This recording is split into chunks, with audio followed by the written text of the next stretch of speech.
December 19, 1944, Bastogne, Belgium.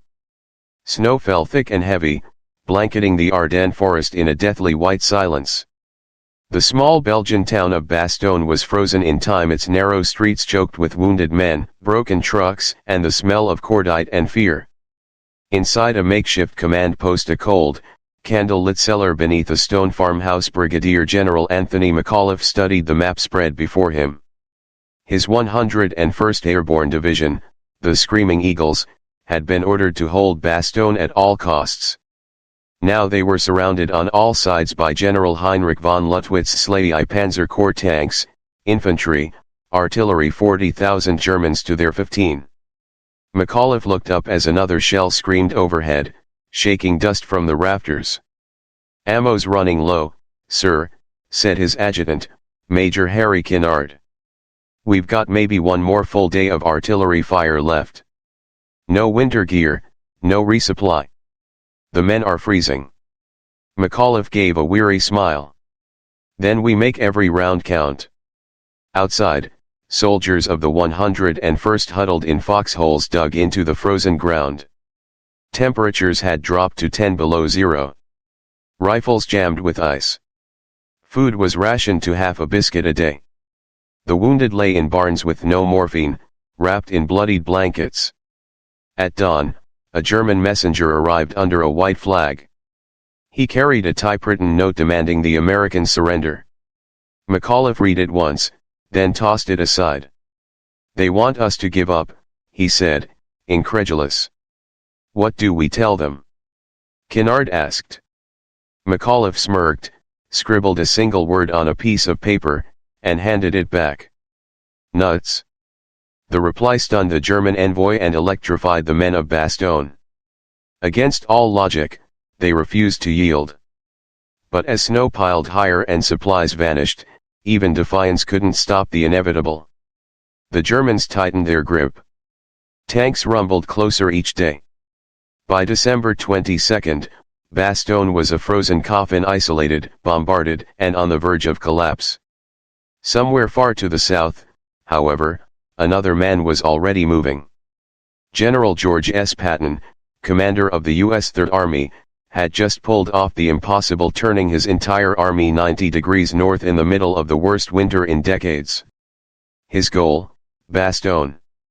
And his promise, "We're coming through." December 22, 1944, Luxembourg. The snow was coming down in sheets, turning the roads into white rivers of slush. Convoys of the U.S. Third Army crawled north, endless lines of tanks, half-tracks, and weary infantry slogging through the frozen Ardennes. Their breath fogged the air, their boots crunched on ice, and every mile felt like a battle of its own. At the head of the advance, in an olive-drab command car wrapped in chains for traction, General George S. Patton leaned forward over a map illuminated by a single flashlight. His steel helmet gleamed under the faint glow. 3 divisions, 1 objective, he growled. "We reach Bastogne or we die trying." Beside him, his chief of staff, Major General Hobart Gay, hesitated. "Sir, weather reports say it's getting worse. We're losing tanks to the cold every hour." Patton lit a cigar, the ember flaring in the dark. "The worse it gets, the more they'll think we can't move. That's when we hit them hardest."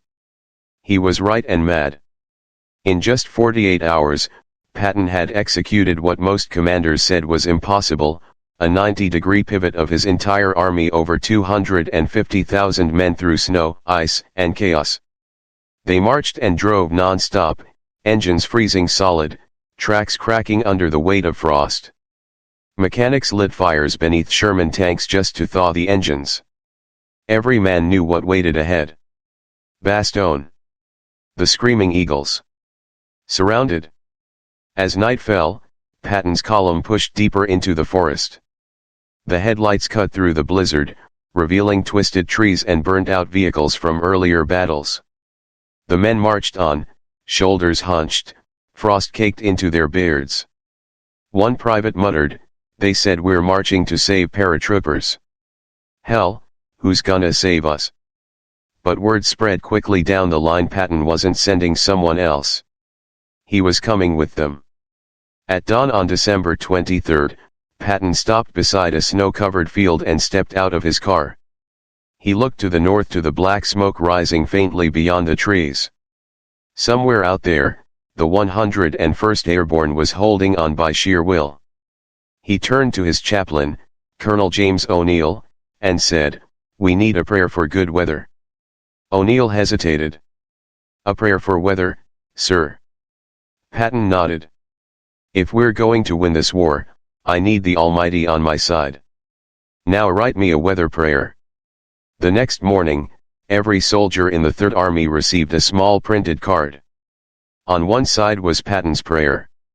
"Almighty and most merciful Father, we humbly beseech thee, restrain these immoderate rains and grant us fair weather for battle."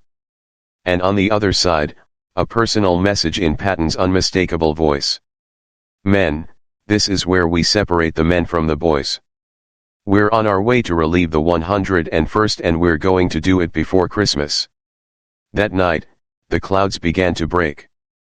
By December 24, the snow eased. The stars came out.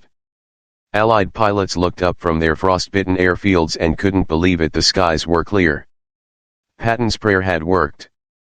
At dawn on Christmas Eve, hundreds of C-47s roared over the Ardennes, dropping ammunition, food, and medical supplies into Bastogne. The trapped paratroopers cheered, waving their helmets at the sky. Down on the frozen roads, Patton's tanks of the 4th Armored Division were now within striking distance of the German lines. And at their head, the general's voice thundered over the radio. "We're coming for you, boys. Hold the line." December 26, 1944, south of Bastogne, Belgium. The morning was brutal. The temperature hovered near zero, and the roads were nothing but ice and churned mud. But the men of Combat Command R, 4th Armored Division, kept moving. Their lead element, the 37th Tank Battalion, rolled forward through the snow, engines roaring, exhaust plumes trailing like breath in the frigid air. In the command half-track, Lieutenant Colonel Creighton Abrams, his face rimed with frost, hunched over a map. He was a tank man through and through, tough, pragmatic, and utterly fearless. His orders were clear: break the siege of Bastogne. No matter what it takes. The column had been fighting for 3 days straight, every mile a skirmish. German 88s ambushed them from the woods. Panzerfaust teams fired from farmhouses. Trees were mined, bridges blown, and every intersection seemed to hide another trap. But Abrams and his men pressed on. The men of the 4th were hardened veterans. They'd fought from Normandy to Lorraine. And now, despite exhaustion and frozen hands on the triggers, they pushed toward the sound of distant artillery, the 101st still holding out in Bastogne. At 11 a.m., as they approached the hamlet of Asnois, radio intercepts confirmed it: the German lines were thin here, a weak link between two panzer divisions. It was their chance. Abrams stood up in the turret of his Sherman tank, snow whipping across his goggles. "Gentlemen," he shouted over the roar of engines, "let's go see if we can find some paratroopers." The column surged forward. German shells screamed in, blasting holes into the road. A lead tank erupted in flame, crew bailing out. Machine gun fire raked the snow. But the Shermans returned fire, their 75mm guns booming in rhythm, lighting up the frozen woods. Infantry followed close behind, bayonets fixed, yelling as they stormed the village. Inside Bastogne, paratroopers huddled in trenches heard the faint rumble of tanks coming from the south. At first, they thought it was another German attack until one private squinted through the haze and shouted, "Those are American engines." By 4:30 p.m., Abrams's tank smashed through the final line of German resistance at Asnois. Smoke and snow mingled in the air. As the last 88mm gun fell silent, a small group of figures appeared ahead, American paratroopers, helmets dusted white, rifles raised in disbelief. One of them waved frantically, shouting, "Hey! You guys from Patton?" Abrams grinned and leaned out of the turret. Damn right we are.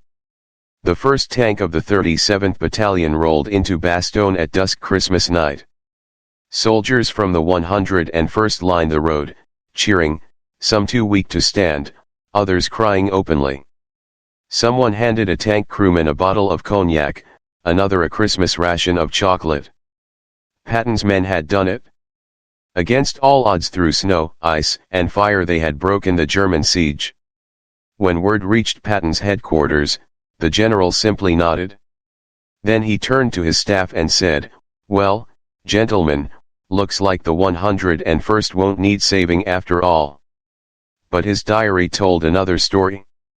That night, in the quiet of his tent, he wrote only one line. A Christmas prayer answered. The Battle of Bastogne would rage on for weeks, but the momentum had shifted. Hitler's last gamble in the Ardennes was crumbling. The German army once so confident had been broken in spirit.